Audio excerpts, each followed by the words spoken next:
think it's enough? I don't know. Or do with the petals? With the petals. With the petals. Thank you. Continue, right?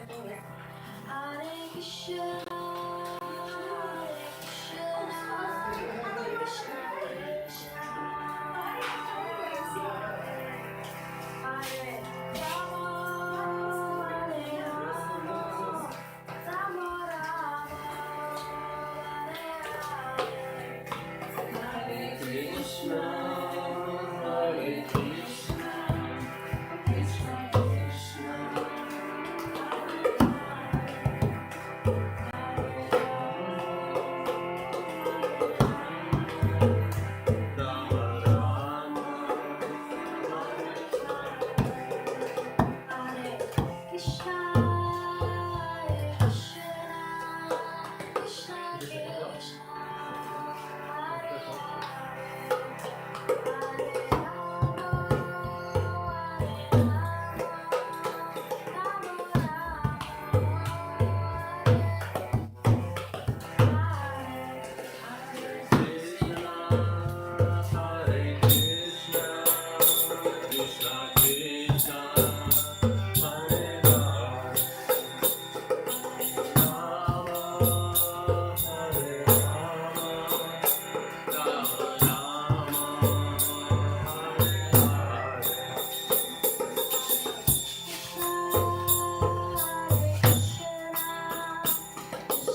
Radhika, wil je zingen? Oké. Is niet te moeilijk? Ja, oké. Tenminste moeilijk voor ons. Oké.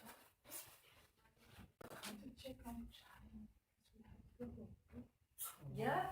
You have an appointment tomorrow, but I slept. Als je die knop even draait, even kijken. Weet je welke je moet doen? Yeah. Helemaal links en dan om en om. Doe die helemaal linker die knop, draait. Ja, die draait. En dan eentje overslaan. Ja. Jamasana. Zo ja. So, program start leaving or done for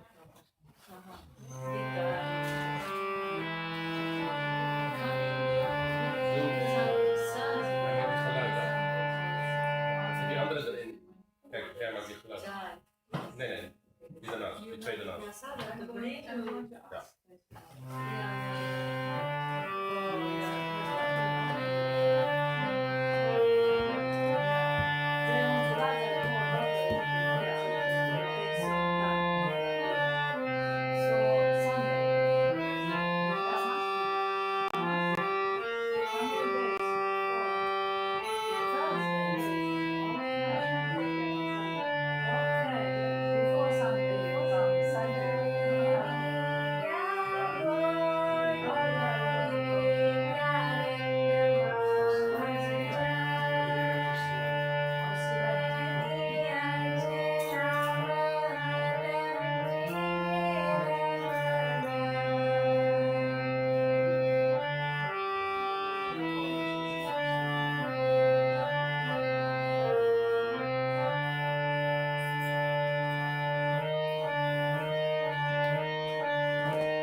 Prabhuji, man.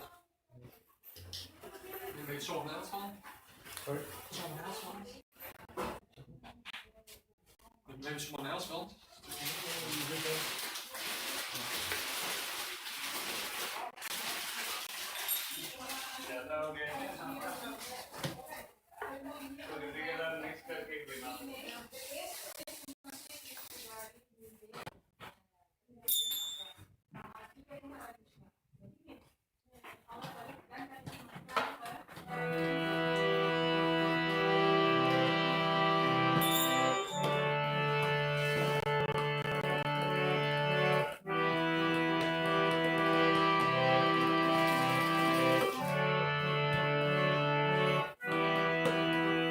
Hare Krishna, Hare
gonna have a really nice lecture starting in a minute. How long is the lecture? The lecture is 1 hour, and after that, really special.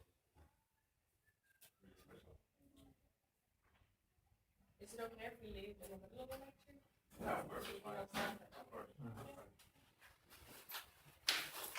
Sing a little bit more. Until you hear it, then you're gonna think like, oh, it's a really good speaker will come today. Is he in person or is it online? So you will be in person. You want to sing? Vivek Prabhuji. Huh? You wanna sing? Okay, I guess so. How much time do we have? 15. I'll set up the clips.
Shri Gaurang गौर चंद्र भगवान की जय।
Hare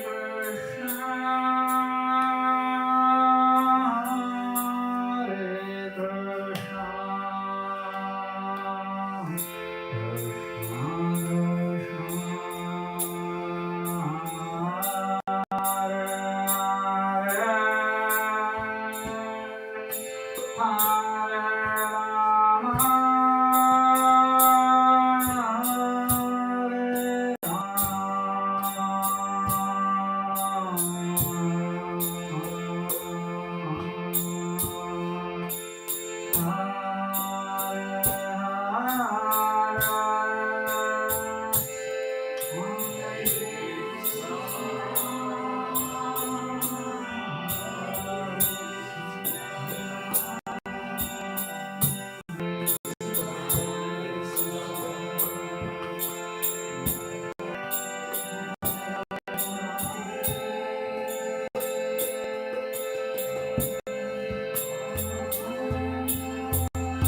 So welcome everybody. His Grace Jagannath Priya Prabhu is going to give the lecture. They're running a bit late. They're supposed to be here for o'clock. But they're on the way. They're almost here. Maybe Raghunath Prabhu, you can already start with Jai Radha praying if you like. And then hopefully he runs in when you're done.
Hare Krishna, dear devotees, welcome you all for our Sunday Feast Festival. We have a great Jagannath Priya Prabhu sharing with us Srimad Bhagavatam 10th canto today. The Janmashtami is appearing. Let's welcome Prabhuji by loudly saying Hare Krishna mantra together. Hare Krishna, Krishna Krishna, Hare Hare, Hare Ram, Ram Ram, Hare Hare.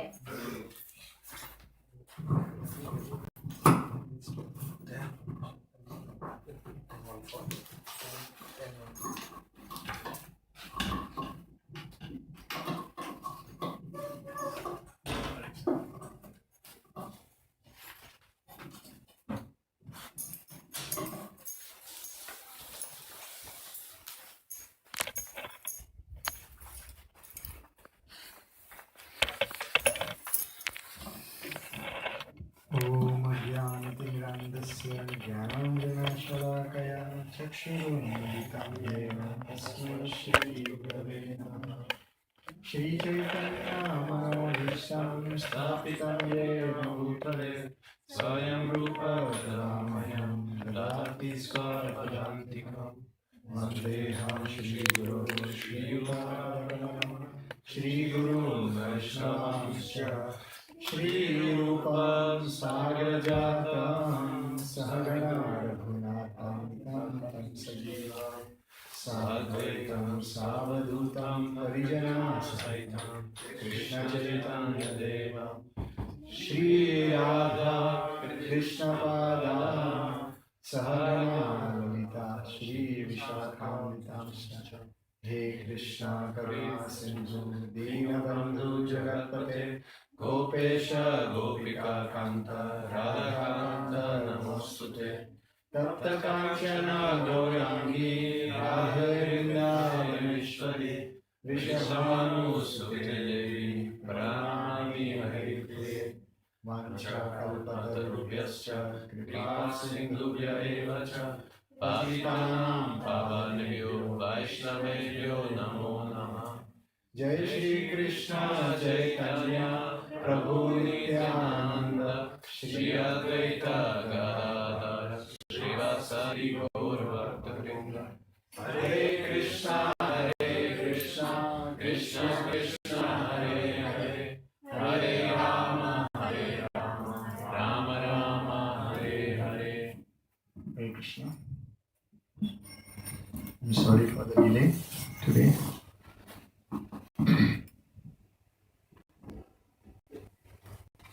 So, since next week is Janmashtami, the appearance of Lord Krishna, which comes on Wednesday, Thursday, right? Yes.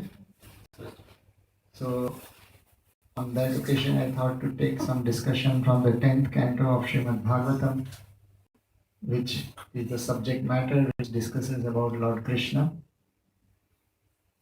And so this verse is in the first chapter of the 10th canto, Advent of Lord Krishna, introduction, text number 4.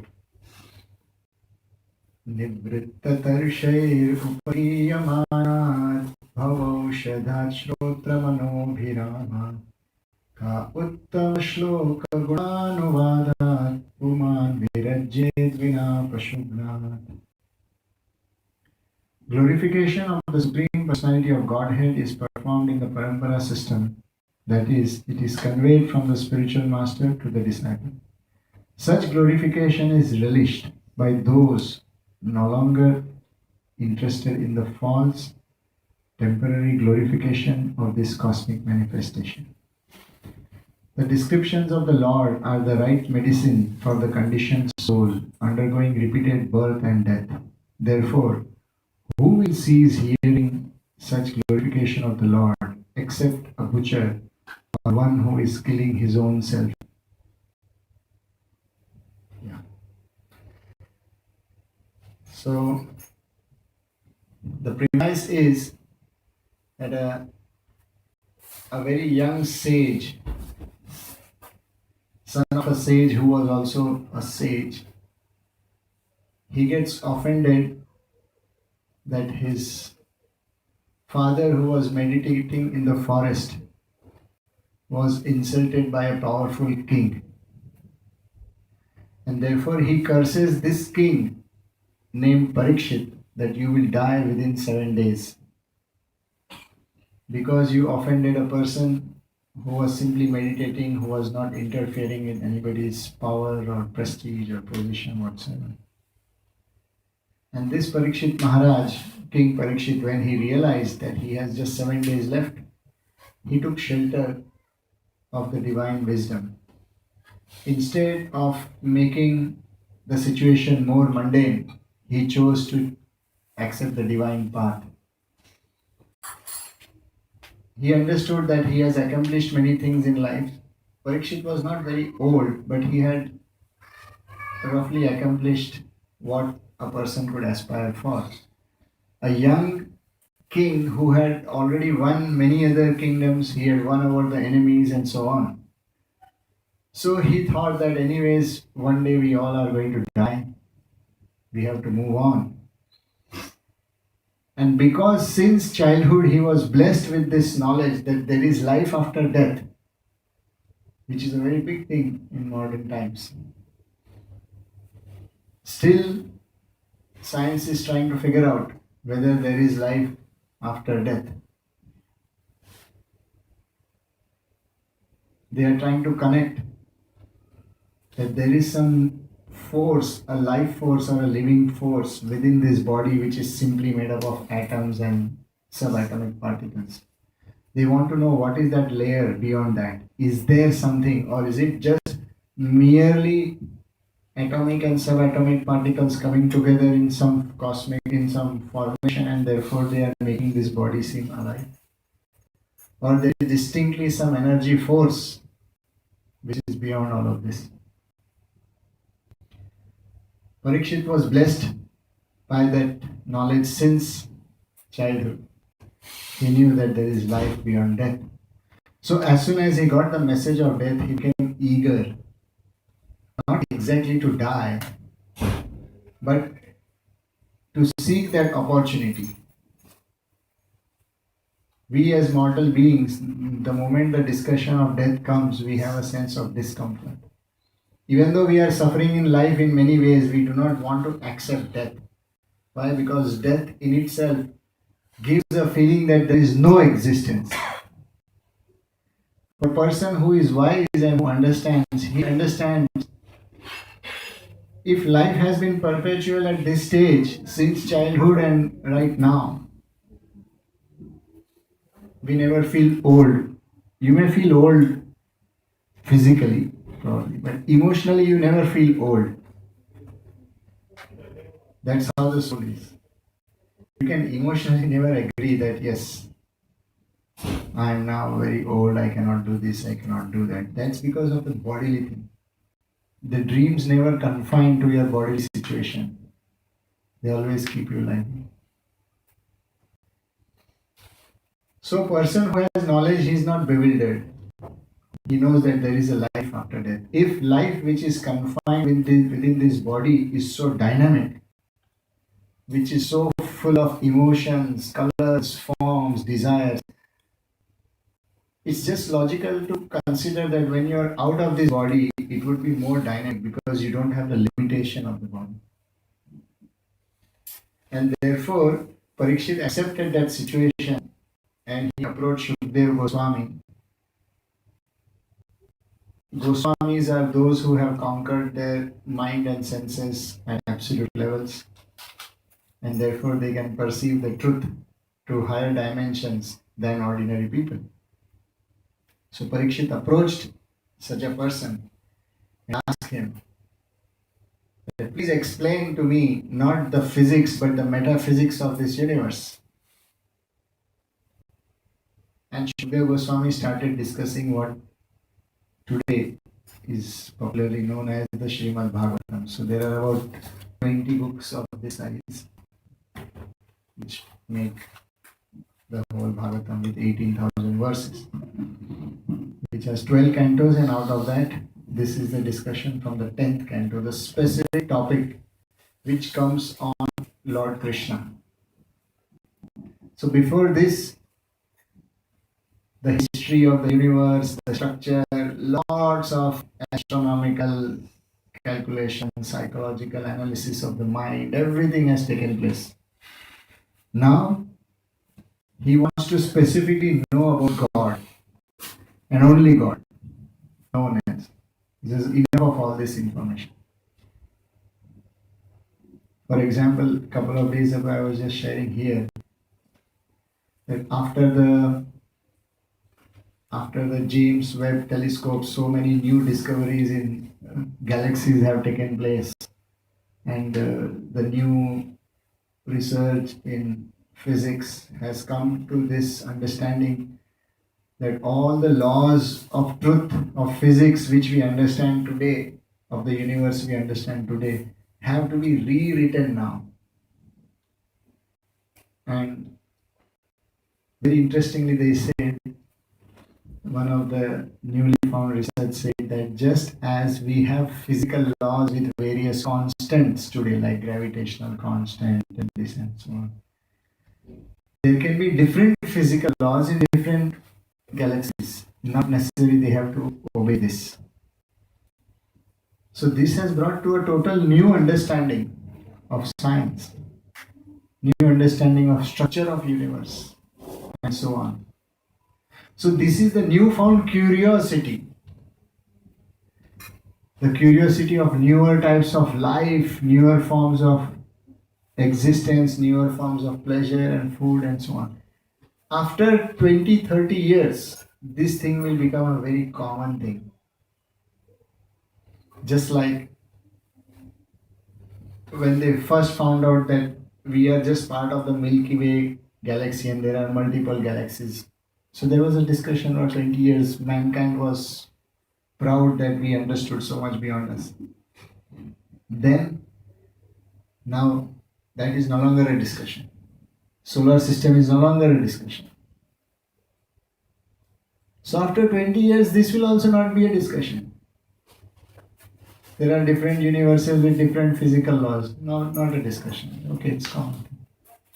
And then as you go more and more deeper, all those things which are grabbing your attention will no longer be interesting. It will go more and more deeper to the point that who is the fundamental source of energy in the talk of science, in the words of science, or in the words of, in the philosophical domain, who is what is the governing principle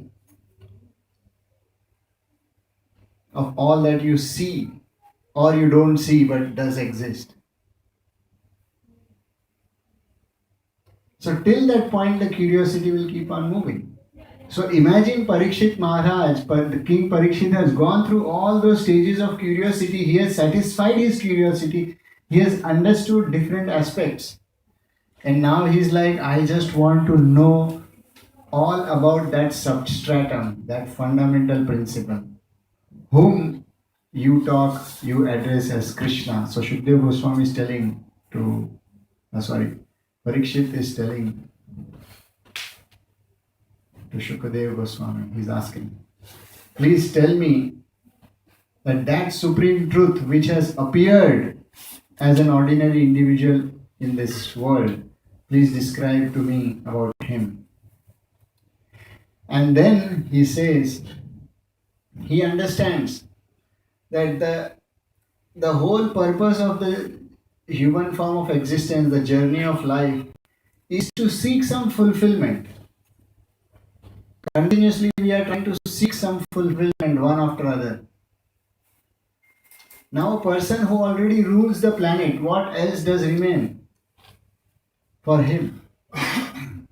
For most of us, we still have some ambitions and goals because we haven't achieved them. And probably for the next goal, it may take about 5 to 10 years. And then we feel worthy that, oh, I got a good car and a good house, and a good place and a big facility and so on. Imagine you are born to a billionaire or even a trillionaire, to a king. You have nothing to aspire for. You will have no motivation because the material world will become so boring. Then you have to go beyond your own senses. That's what happens. So Parikshit Maharaj, King Parikshit has already gone through that. He's been in a very affluent, rich, aristocratic, cultured, civilized, powerful, all kinds of qualities you can say in his family. And now his only hunger is to go beyond this physical life and know the truth. And therefore he's saying that as long as a person's material condition is such. So here in this verse, interesting word comes, Nivritta Tarshay. Tarshay refers to, in Sanskrit, this word Tarshay comes from the word Trishna. Trishna means thirst. When we are thirsty, so that's called Trishna. So thirsty of what? When a person is thirsty, generally, when you are very thirsty, you cannot think of anything else. Your mind and intelligence gets locked at that level that you need water at that time. You need something to drink. That is the nature of thirst.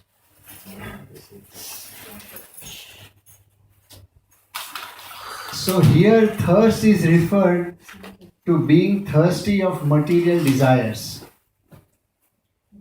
So as long as a person has a deep unquenching thirst for material desires, his mind will be constantly dragged on one opportunity after another. And when you do not have such opportunity, you keep seeking. These days on social media, people will try, what is it there for in Amsterdam for this weekend? What's the happening? Let's do something. Constantly. Means what? There is some thirst and you are looking for water. That water is not available. And you want nice water, juicy water, soda water. Someone who can spice up your thirst. Make it meaningful. So a person whose mind is continuously thirsty with material desires will not get a stability to even judge for himself or look out for himself what is good or what is bad. Couple of years ago, someone in Britain, he did this research that it is very important for a person to become bored. Now, no one likes boredom. Especially after the year 2000 or rather 2010. When did the smartphones come? 2005? Not five. 8, 7, around. I think around 5 or 6 there was this something like BlackBerry and HTC, but it was not like a I think smartphone. the first iPhone was 2007. So, okay, so let's say by 2010 we had all this something like YouTube and all those dynamic things and interactions coming. Orkut, there was Orkut before Facebook. Anybody knows? Yes. Okay, the older generation. Even Facebook is outdated now. So when that social media came, suddenly it gave a feeling that we will never be bored and you have infinite opportunity to engage your mind and senses. Continuous stimulation.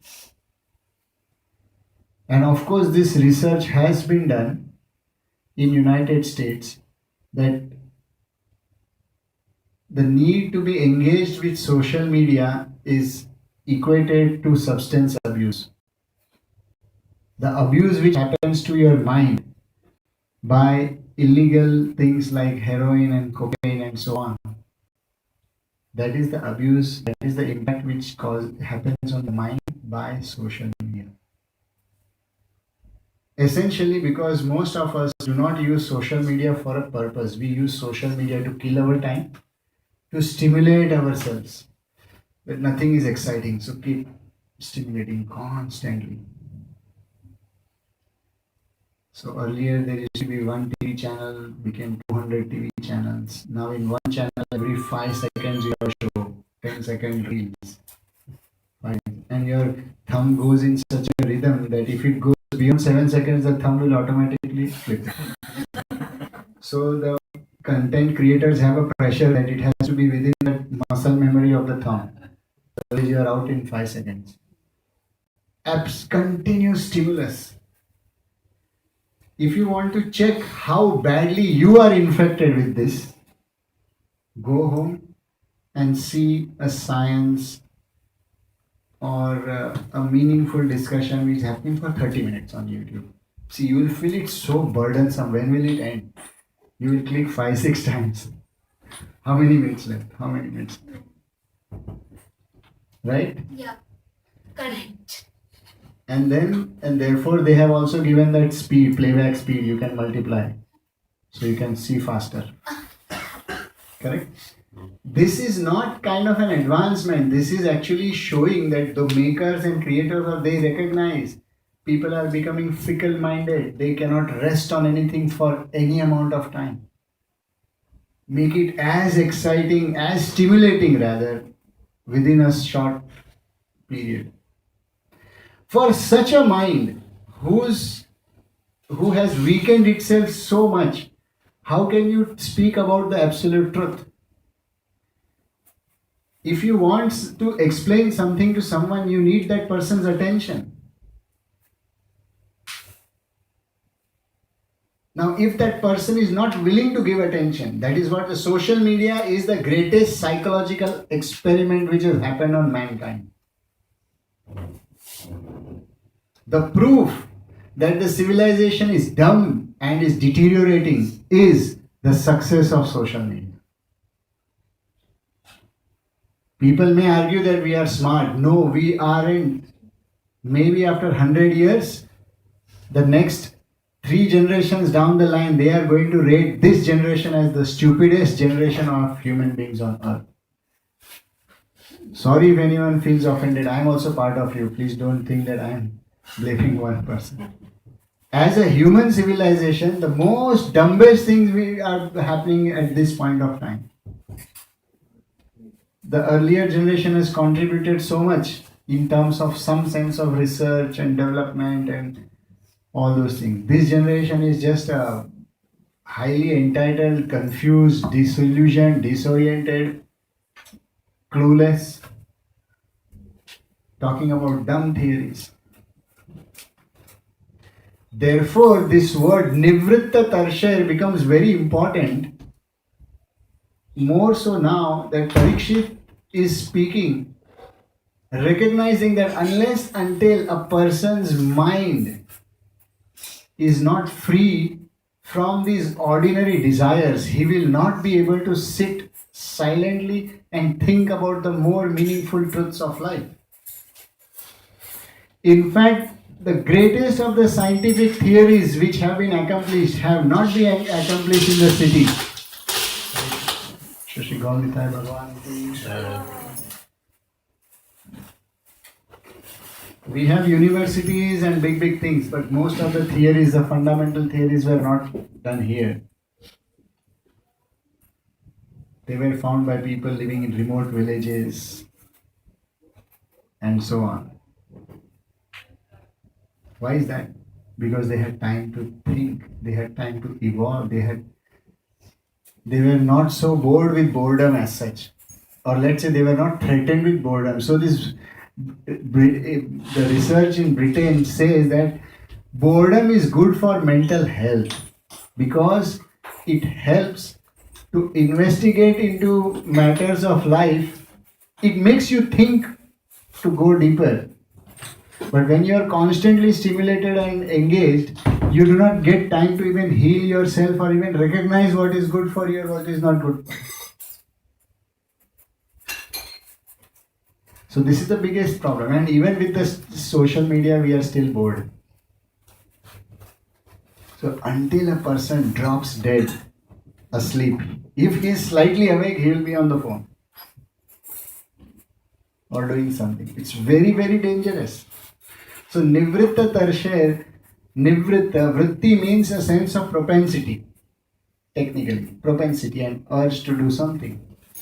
So you have thirst and therefore you want to do something.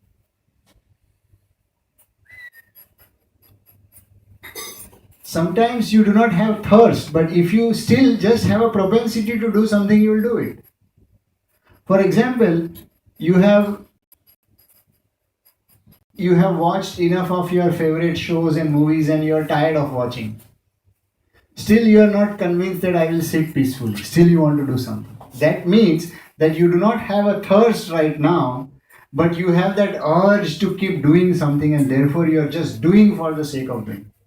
I hope you understand the difference between these two. Urge to do and a thirst to do are two different things. So in this verse, two things are explained. Nivritta Tarshair, first is Trishna or thirst, and Vritti means a propensity, just unnecessarily doing for the sake of it. So Parikshit is saying, unless and until one is retired, retirement is not the function of the body, it's the function of the mind. I do not want to do this, it's not good for me. I must have some things which, some time for me and my life to investigate. That is called Nivritta. So Nivritta Tarshair Upagiyamana Bhavaushadhat Shotra Manobhiraman. Then Parikshit is speaking that this material world he is comparing not just as a world of a structure of trees and mountains, rivers, and whatever is made out of all of that, these houses and buildings and people and so on. He says the urge to be in this material world, the urge to excel in this material world, meaninglessly excelling, meaninglessly wanting to be here, is called as a disease. It's like a material disease. So he says, what can be done of this material disease? See, it's amazing. If a saintly person were supposed to perceive this world in a certain manner, most of us could have such sense of argument that, oh, he's pessimistic, he's this, he's that. But someone who has enjoyed life sufficiently, who has seen life, who has been accomplished, when such a person speaks that this material world is like, it's a form of a disease. Let's say Elon Musk, a young, accomplished, powerful person, says, at the end of the day, this is all meaningless. So it does grab attention. And it deserves attention because someone has a highly accomplished person saying so. So Parikshit is saying, it is not Shukdev Goswami and all are only saying this.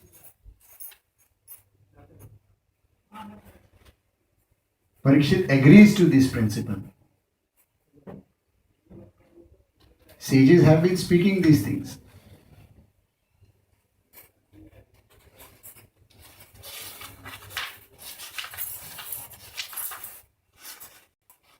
So here Parikshit is then telling this. Bhav Aushadat Shrotra Mano Abhiramat. In this disease of material creation, why it is a disease? Because all that you hear from this world only contributes to increasing your desire to possess things of this material world. How much of information have you learned from this material world which has spoken something beyond the bodily level of life since childhood? Except for whatever religious studies you have done. I do not want to bring that into picture right now. And all religious studies are not always absolutely right, but is there any form of basic knowledge which speaks about truth beyond the physical existence? It is as if, except for those who are astrophysicists, those who talk on space and other things, they come about something called alternative life forms, alien forms, and so on. At least they speak, or those biologists may speak about different species. Apart from them, most people don't. No research is that makes you think beyond yourself. It's all about how to gratify your body, bring more pleasure, more convenience, and so on, constantly. Can you imagine the force of knowledge and information which is flooding your mind and brain and senses every second of your life just to increase the foundation of your material existence? It's scary if you just see from that perspective. Even if you do not process most of the things, the very fact that you are constantly bombarded with an unreasonable amount of stuff to increase your material existence for no reason. In fact, the younger generation is quite, these days I have met many teenagers who are quite disillusioned. They do somehow recognize that these things are not really working the way they are being portrayed on the social media.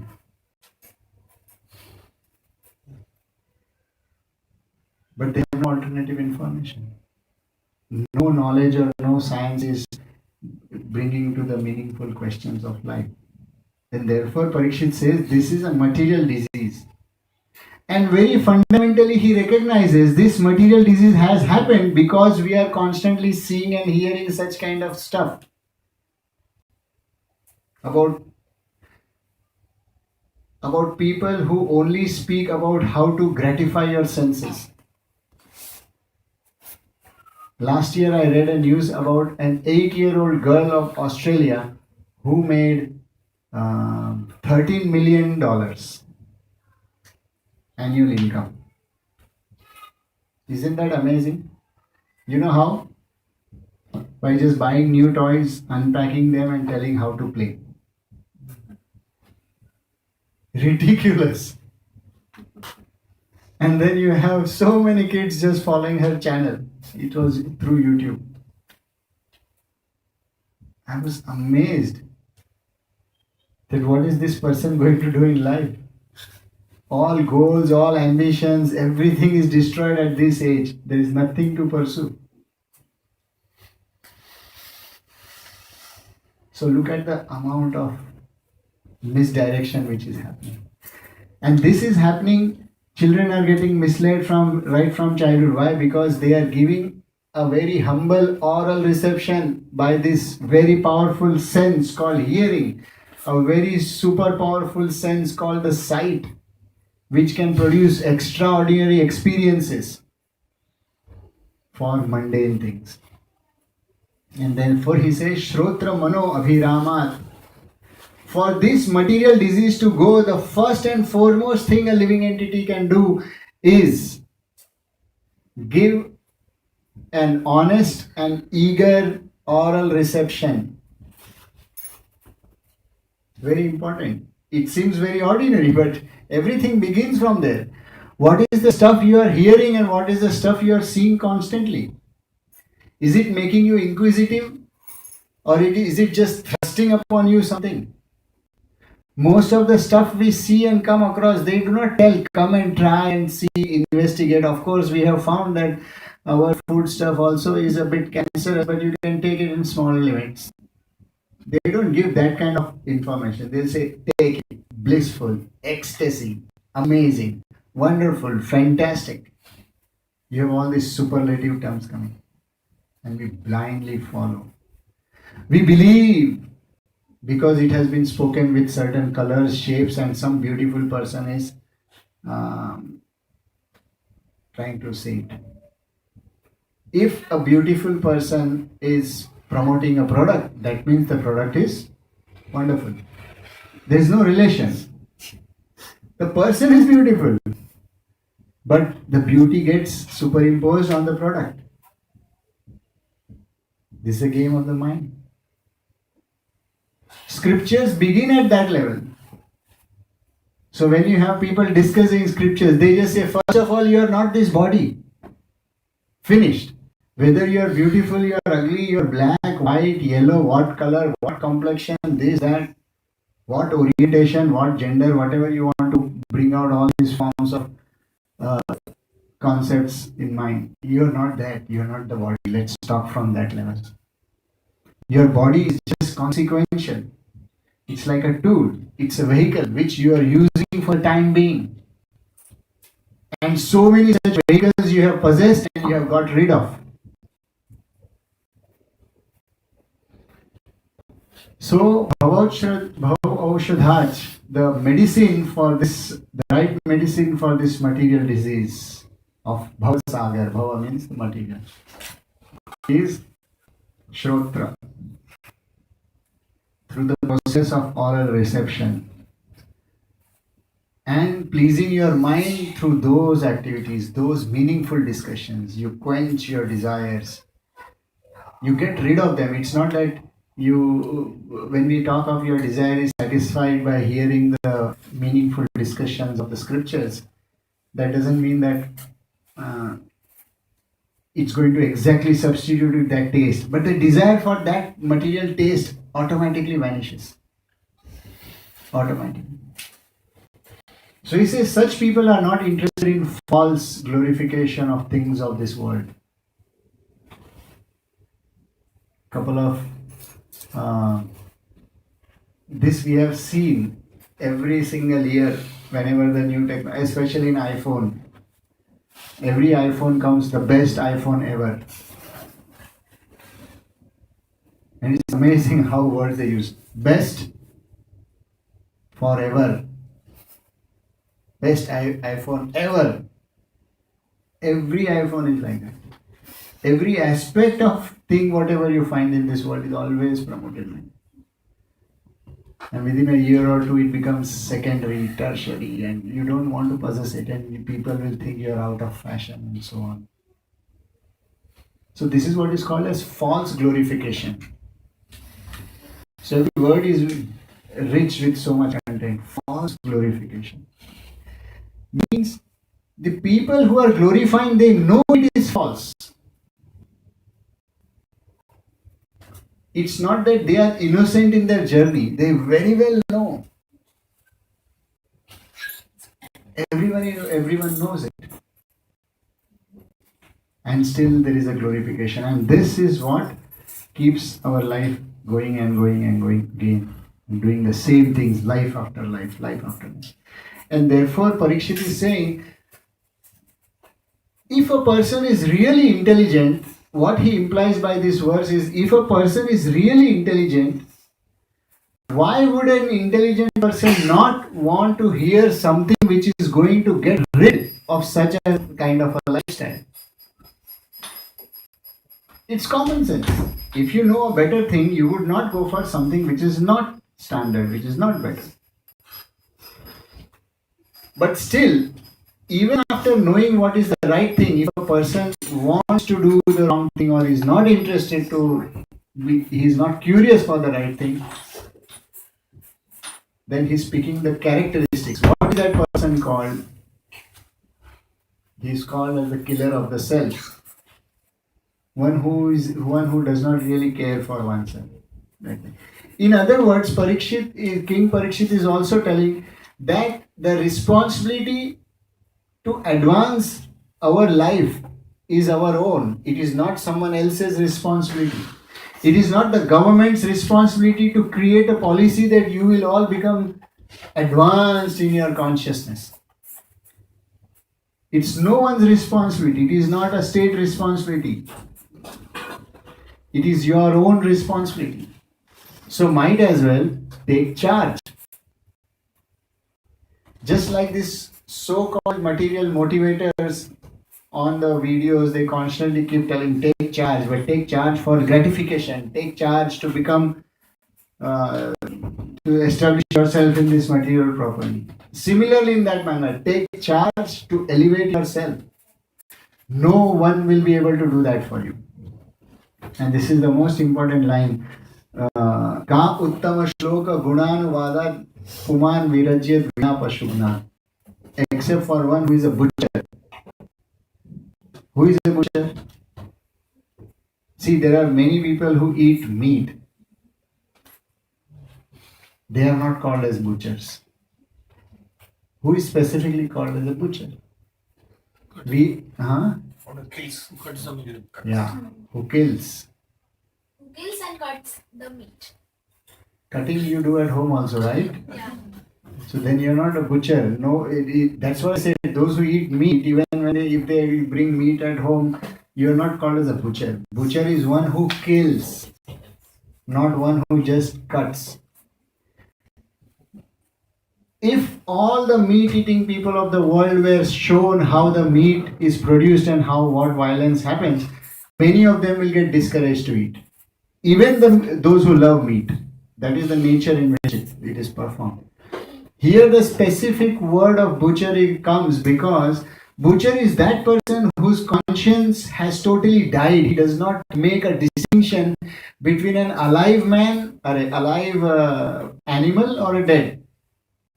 Or for that, those who are serial killers, they also don't make any distinction. They just see an object and they see kind of a game or a play or some kind of gratification which they have to extract.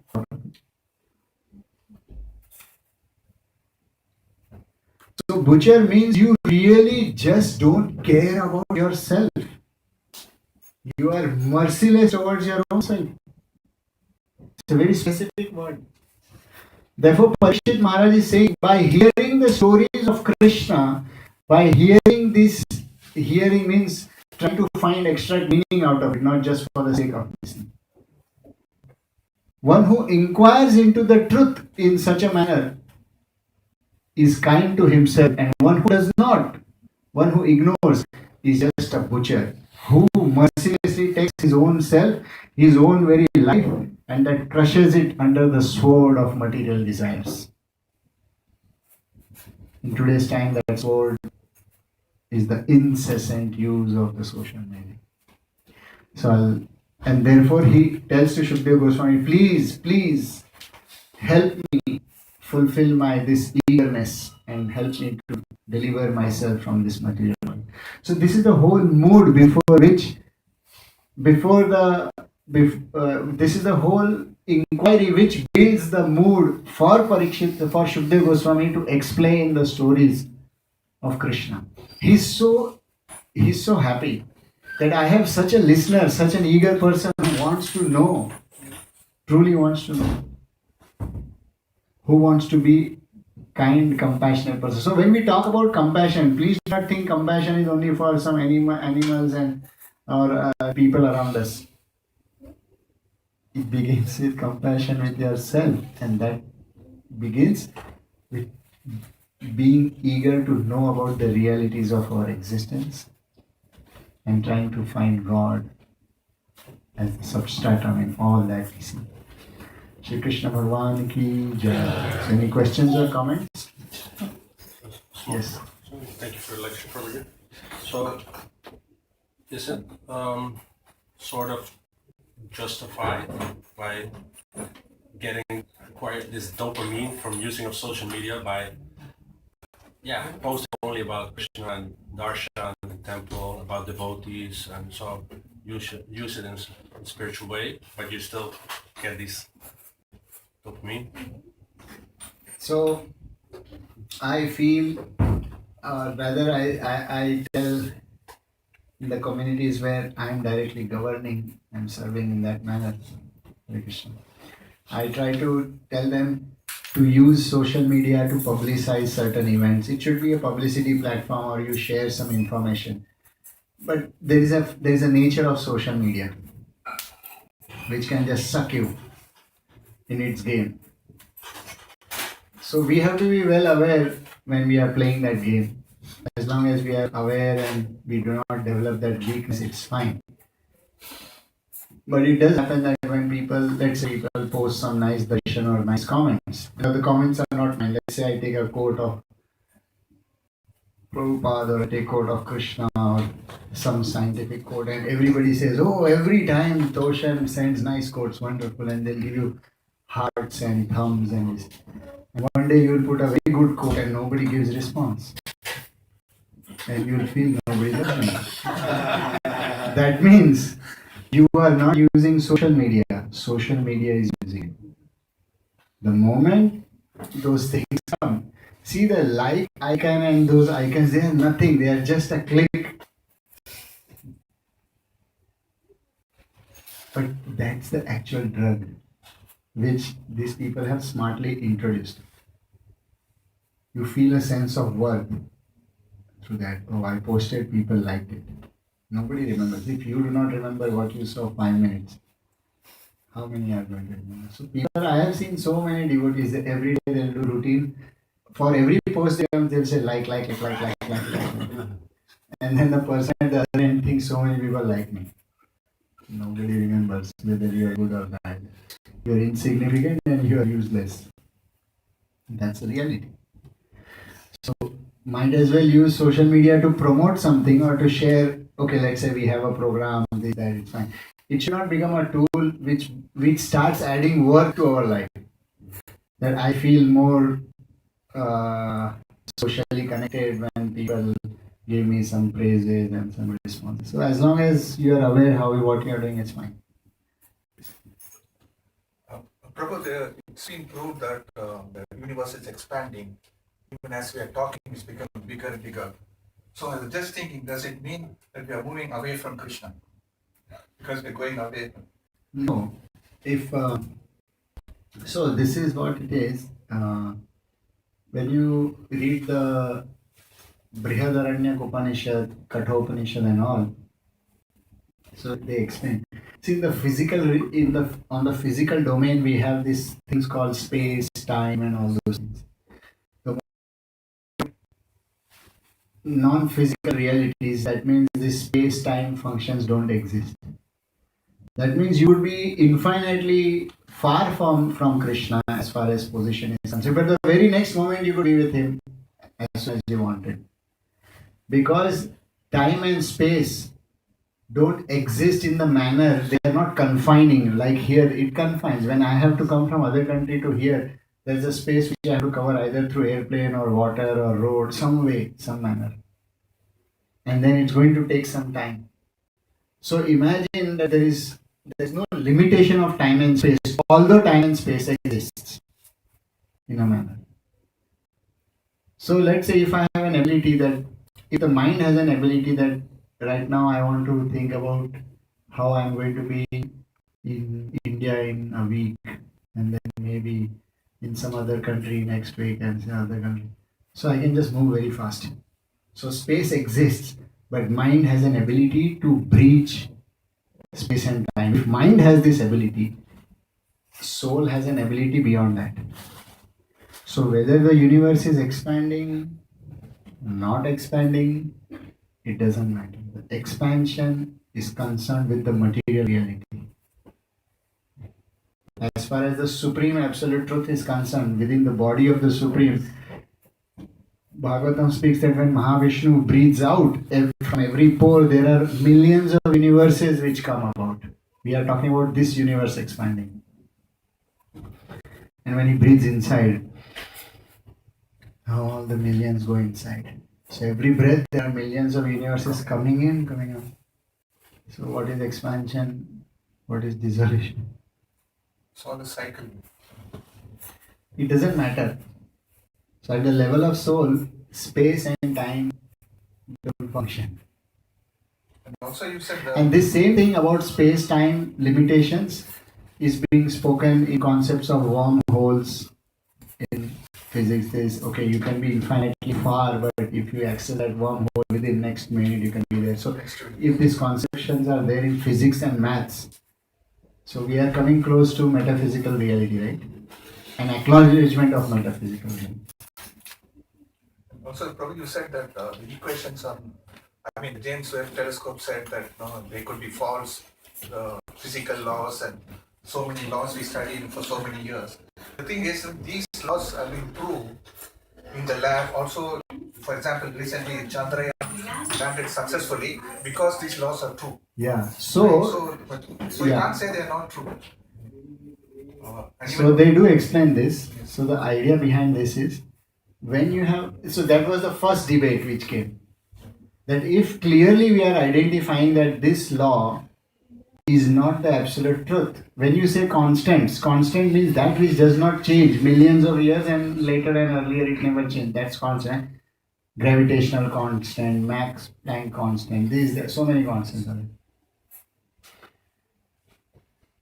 If the discoveries or research which you have done today are still working with these constants, how is that then working? So they have come across this, that's how they came across this idea, that therefore multiple laws may be existing at different places.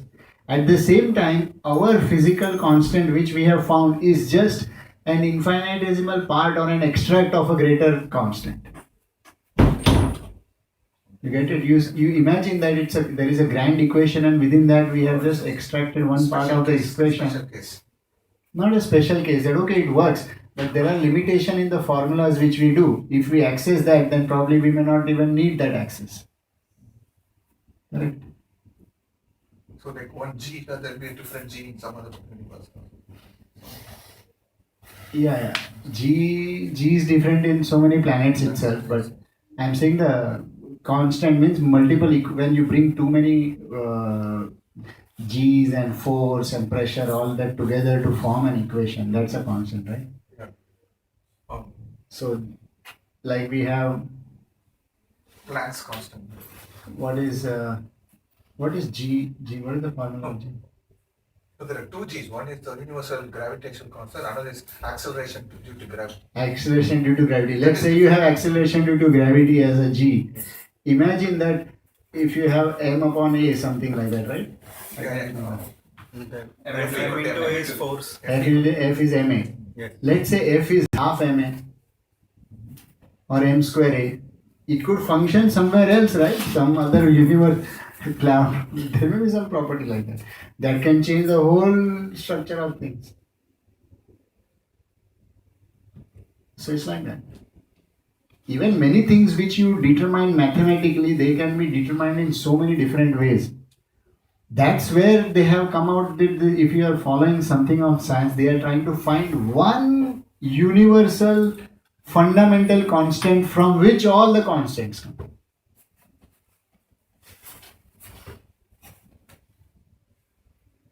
Yes, brother. And I'd like to continue on the point that Prabhu made. So, if you are a parent, even though maybe I am trained in dealing with social media after 10 years, and through my knowledge that I've received from especially spiritual masters, but my children, they will see me and they will see me looking, and they don't know what I'm having internally, so they will take it. And they will have to go through these things themselves. So the idea that people learn by making mistakes. So if you have already the knowledge, then you wouldn't fall in the trap. Isn't this a basic element of life that people who are born now, they just have to learn these things, and time is going perfectly well. Krishna's plan is working out perfectly. People, they will have to suffer whatever they have to suffer, and everything will be fine. Like you said in the beginning, the idea that people who are born now, they will be so upset with materialism because they see a falsity of things, and there will be a revolution like it was in the previous century, and there will be another wave of spiritual knowledge. Can you please? Yeah. Can you please give us some give me the idea that what I'm thinking is true, and give hope, because the truth that you speak is very desponding. It's sad. Yeah, so there are two aspects to this. One, to understand that ultimately everything is under the control of the Supreme Will. That's one part of it. But understanding as a human being that we have an ability or an intellect which functions with a sense of discrimination. So although yesterday only I was in my program, I was telling the kids, day before yesterday, I was telling some kids who were there, when we were growing up, we had our set of challenges which was different from our parents and our grandparents. So you have your set of challenges. Better be well equipped with it. So all we can do is we can at least tell them what's good, what's bad. We can sit with them.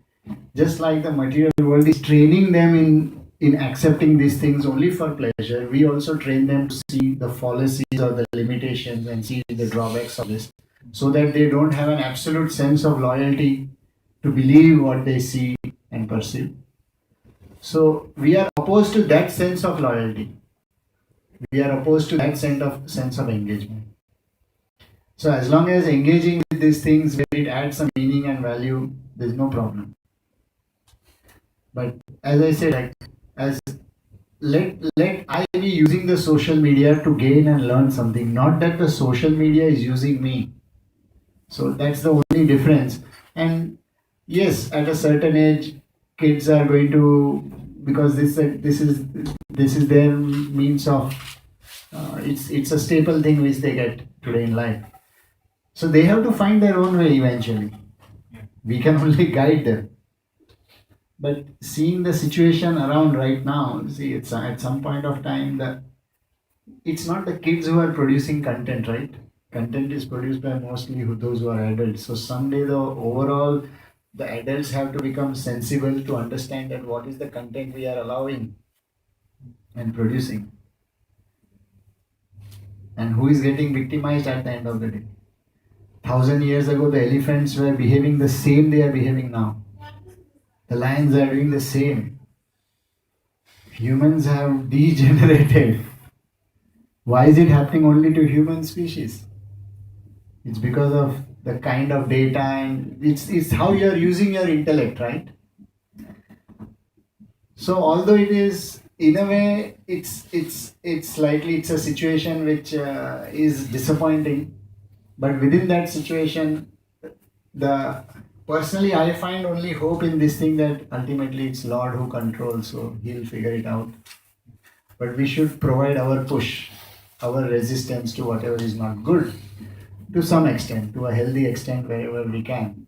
So in terms of raising awareness, in terms of helping them how to subscribe to what kind of channels.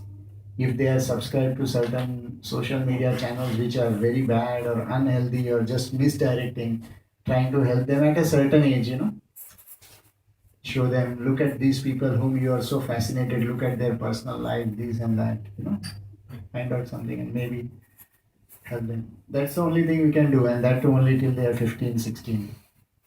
After that, they have to figure out themselves. Today, I see that it's a time of churning. So the good and bad both have surfaced right now. This is what I feel. In my limited perception all across the world, I see that there's a lot of good things which are coming up. Good discussions, awareness about supreme truth, spiritual things, and at the same time there is a lot of negative things. Both have risen. Those who are smart will be able to, like that Samudra Manthan story we hear about churning which happened in the sea, and beautiful things comes in the Bhagavatam discussion. So the demons took all those things which were negative and attractive. The devatas, the demigods, they took all those auspicious things. So today is something like that. Good and bad both have surfaced. About 10-15 years ago, people believed in everything material. Today they do not. Things have changed. People are asking questions, raising awareness. But they don't know how to, even when you know what is the right thing, you need to have an ability to grab it, right? And that is why some learning, some discrimination must happen. Parents have a very big responsibility to, at least for 12 years, to help. I hope it helps. Okay, last question. Okay, one. Yes. No, I just wanted to point out that you made me think about developing what in Sanskrit or in the cosmogony of it's called basically Buddhi. So the power of discernment, the power of being capable of distinguish what is good and what is not good. And as a parent, being capable of transmitting that capability, because we all have it. It's just a matter of believing in it and training it. But if we don't have it as parents, then I find it very difficult to teach it to my children, for example. So I didn't think of that. Like the churning of the ocean, everything comes out. So you have to be able to understand what is good and what is not good. So thank you for that. Thank you. Take your children out in the nature, spend time in nature first 10-12 years. They'll be more nicely engaged, they'll think, they'll develop. They'll be much more better. Thank you all very much. Srila Prabhupada ki jai. Very sorry. I'm sorry, I came late. The devotees, we need to leave to Eindhoven. So I'm taking probably right away. Otherwise you would have gotten an opportunity to talk with him. But he'll be here with us on Janmashtami also. So if you come on Janmashtami day 7th, we'll start the program at 4, but we'll be there early. If you want to talk with him, there is an opportunity to come and associate with him on 7th of September. It's Thursday, it's coming this week. Shri Jagannath Priya Prabhu ki. We'll be opening the altar for Arati, Gaur Arati. You all can please engage and enjoy the festival. Hare Krishna.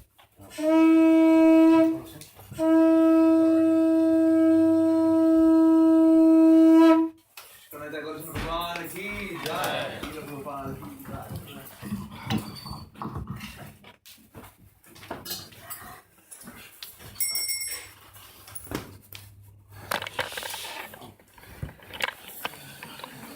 Shri करता है गौरचंद्र की।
Hare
Mr. Badash, Shata Sisimadesh, His Holiness,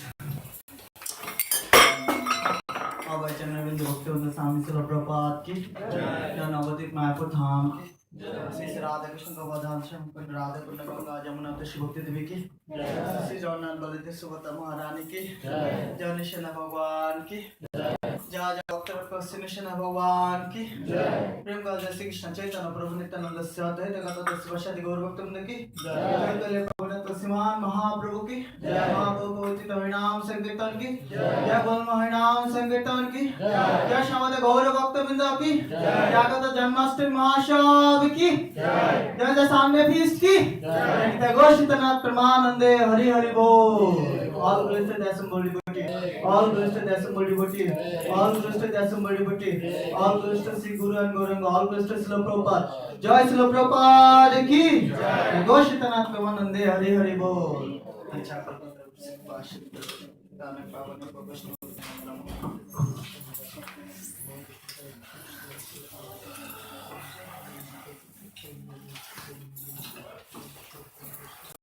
English singer, lead singer?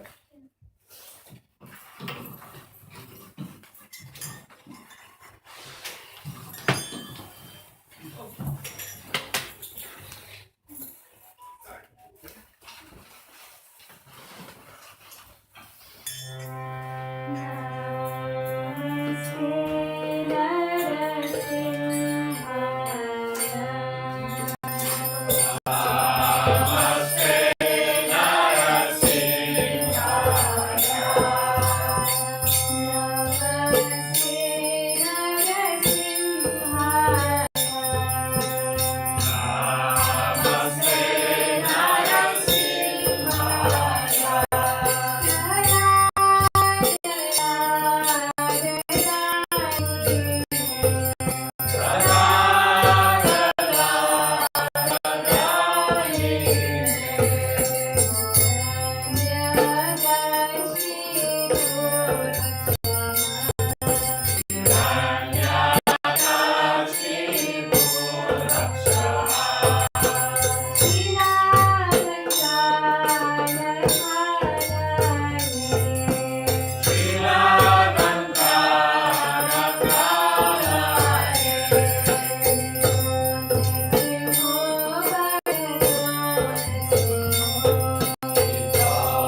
Avtai Gora Chandra Bhagwan ki Okay.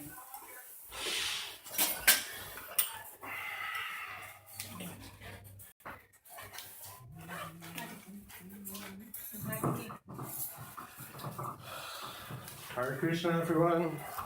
Thank you all for coming to this Sunday feast. Some small announcements. First of all, I want to thank the books. Gayatri was assisted by Pramila and Roxana Mataji and Devika Mataji. Everybody, big Haribol. And the flower decorations were done by Nartiki Radha Mataji. Haribol. And Tulsi Puja by Amrita Mataji. So I got also some sad news. There's a devotee from the Benelux community, Bhakta Steve. He passed away last night. He was one of the last full-time book distributors. So let's please pray for him. One time Maha Mantra for him together. Hare Krishna, Hare Krishna, Krishna Krishna, Hare Hare, Hare Rama, Hare Rama, Rama Rama, Hare Hare. And also Kana Manjari in Radhadesh. Also passed away. So that was last night also, or when? Last Thursday. Thursday. Okay, so let's also pray for her then. Hare Krishna, Hare Krishna, Krishna Krishna, Hare Hare, Hare Rama, Hare Rama, Rama Rama, Hare Hare. Okay, next to that, we're gonna have a big festival coming up, Krishna Jamashtami, and that's gonna be celebrated in the church here in Oranje. That's Thursday, the 7th of September, from 4 p.m. till 9 p.m. So everybody's welcome to come. So it will be a big festival, big celebration with His Grace Jagannath Priya Prabhu. So he will also give a lecture there, and there will be a big drama performance, and arati and possibility for Abhishek even. And and after that, the 8th of September, we're going to celebrate Srila Prabhupada's appearance day here in the temple. So that's our founder Acharya. So the day after Jamashtami is his appearance day. So everybody's also welcome to come here to the temple. So What time is that? that's 10 o'clock, 10 o'clock in the morning. Yeah, Until? I don't know. Probably till 2 o'clock or something like this. So now we're gonna serve some prasadam here in the temple. Are there enough helpers or some helpers needed? Somebody that wanna help serving? Also, is there somebody that wanna clean the temple room afterwards, after prasadam? Yeah, thank you. And maybe the kitchen, probably the kitchen is off clean, but you can take it if you want to do some service. Then we're gonna make 2 rows. The gentleman on this side